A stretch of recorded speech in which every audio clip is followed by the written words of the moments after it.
True, nervous. Very, very dreadfully nervous I had been and am. But why will you say that I am mad? The disease had sharpened my senses, not destroyed, not dulled them. Above all was my sense of hearing acute. I heard all things in the heaven and in the earth. I heard many things in hell. How then am I mad? Hearken and observe how healthily, how calmly I can tell you the whole story. It is impossible to say how first the idea entered my brain, but once conceived, it haunted me day and night. Object there was none, passion there was none. I loved the old man. He had never wronged me. He had never given me insult. For his gold I had no desire. I think it was his eye. Yes, it was this. One of his eyes resembled that of a vulture, a pale blue eye, with a film over it. Whenever it fell upon me, my blood ran cold, and so, by degrees, very gradually, I made up my mind to take the life of the old man, and thus rid myself of the eye forever. Now this is the point. You fancy me mad. Madmen know nothing, but you should have seen me. You should have seen how wisely I proceeded, with what caution, with what foresight, with what dissimulation I went to work. I was never kinder to the old man than during the whole week before I killed him. And every night, about midnight, I turned the latch of his door and opened it, oh, so gently. And then, when I had made an opening sufficient for my head, I put in a dark lantern, all closed, so that no light shone out. And then I thrust in my head. Oh, you would have laughed to see how cunningly I thrust it in. I moved it slowly, very, very slowly, so that I might not disturb the old man's sleep. It took me an hour to place my whole head within the opening so far that I could see him as he lay upon his bed. Would a madman have been so wise as this? And then, when my head was well in the room, I did the lantern cautiously. Oh, so cautiously, for the hinges creaked. I did it just so much that a single thin ray fell upon the vulture eye. And this I did for 7 long nights, every night just at midnight. But I found the eye always closed, and so it was impossible to do the work. For it was not the old man who vexed me, but his evil eye, and every morning when the day broke, I went boldly into the chamber and spoke courageously to him, calling him by name in a hearty tone, and inquiring how he had passed the night. So you see, he would have been very profound old man, indeed, to suspect that every night just at 12 I looked in upon him while he slept. Upon the 8th night, I was more than usually cautious in opening the door. A watch's minute hand moves more quickly than did mine. Never before that night had I felt the extent of my own powers, of my sagacity. I could scarcely contain my feelings of triumph to think that there I was, opening the door little by little, and he not even to dream of my secret deeds or thoughts. I fairly chuckled at the idea, and perhaps he heard me, for he moved his bed suddenly as if startled. Now you may think that I drew back, but no. His room was as black as pitch with the thick darkness, for the shutters were close fastened, through fear of robbers, and so I knew that he could not see the opening of the door, and I kept pushing it on steadily. I had my head in, and was about to open the lantern when my thumb slipped upon the tin fastening, and the old man sprang up in bed, crying out, "Who's there?" I kept quite still and said nothing. For a whole hour I did not move a muscle, and in the meantime I did not hear him lie down. He was still sitting up in the bed, listening, just as I have done, night after night, hearkening to the death watches in the wall. Presently I heard a slight groan, and I knew it was the groan of mortal terror. It was not a groan of pain or of grief, oh no, it was the low, stifled sound that arises from the bottom of the soul when overcharged with awe. I knew the sound well. Many a night, just at midnight, when all the world slept, it has welled up from my own bosom, deepening with its dreadful echo the terrors that distracted me. I say, I knew it well. I knew what the old man felt, and pitied him, although I chuckled when he had turned into the bed. His fears had been ever since growing upon him. He had been trying to fancy them causeless, but could not. He had been saying to himself, "It is nothing but the wind in the chimney. It is only a mouse crossing the floor, or it is merely a cricket which has made a single chirp." Yes, he has been trying to comfort himself with these suppositions, but he had found all in vain. All in vain. Because death, in approaching him, had stalked with his black shadow before him and enveloped the victim. And it was the mournful influence of the unperceived shadow that caused him to feel, although he never saw nor heard, to feel the presence of my head within the room. When I had waited a long time, very patiently, without hearing him lie down, I resolved to open a very, very little crevice in the lantern. So I opened it. You cannot imagine how stealthily,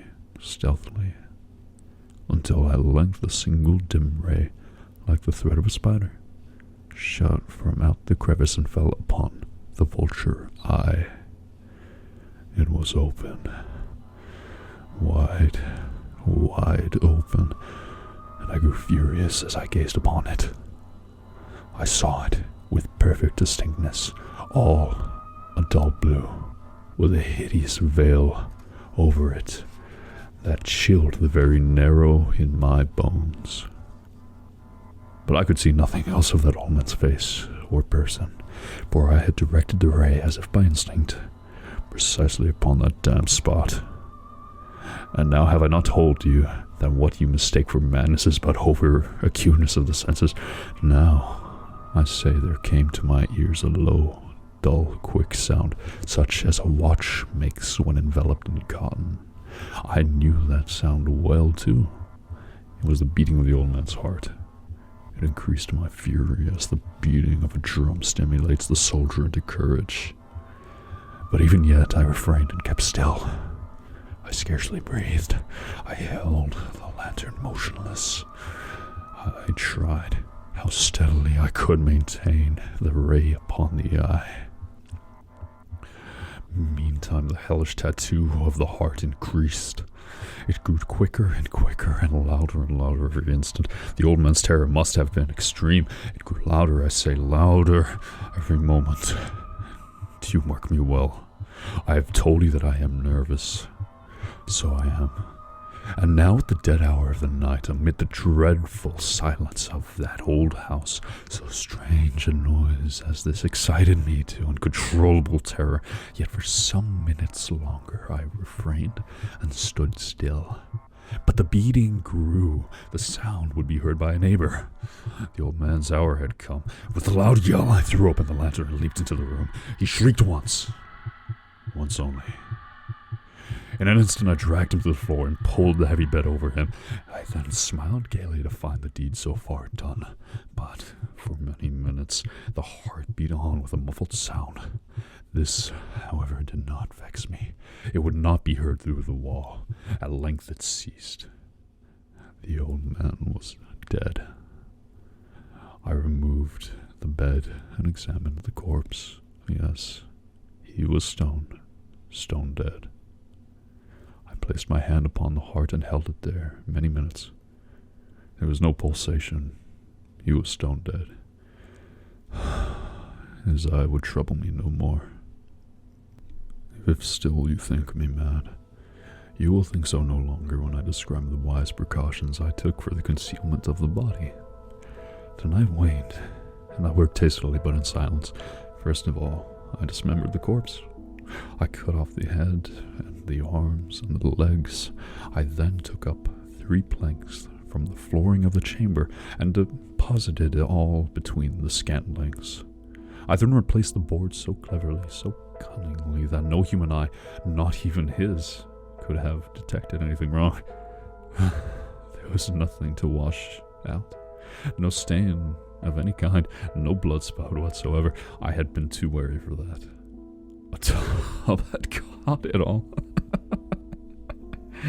When I had made an end of these labors, it was 4 o'clock. still dark as midnight. As the bell sounded the hour, there came a knocking at the street door. I went down to open it with a light heart, for what had I now to fear? There entered 3 men, who introduced themselves with perfect suavity as officers of the police. A shriek had been heard by a neighbor during the night. A suspicion of foul play had been aroused. Information had been lodged at the police office, and the officers, had been deputed to search the premises. I smiled, for what had I to fear? I bade the gentleman welcome.